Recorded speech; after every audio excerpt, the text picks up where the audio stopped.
Nakunan ko yung nang malapit yung family ng Mutes 1. Lumapit po ako, hindi ko masyadong napansin. Ito sila.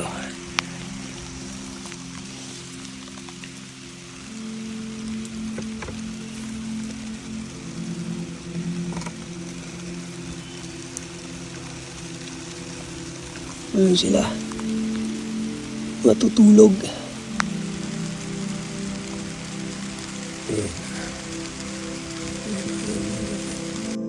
Check nyo yung pulang circle. May mga isdaong ay makikitang mga tumatalon. Ang Mutes 1 pala ay kaya tinawag na mute ay mga tahimik po itong mga to. Karamihan ho silang matatagpuan sa mga lawa at ilog na may malinis na tubig.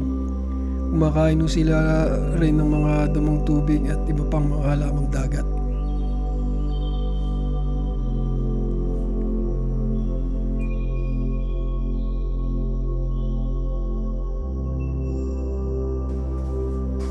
Maraming salamat po sa panonood.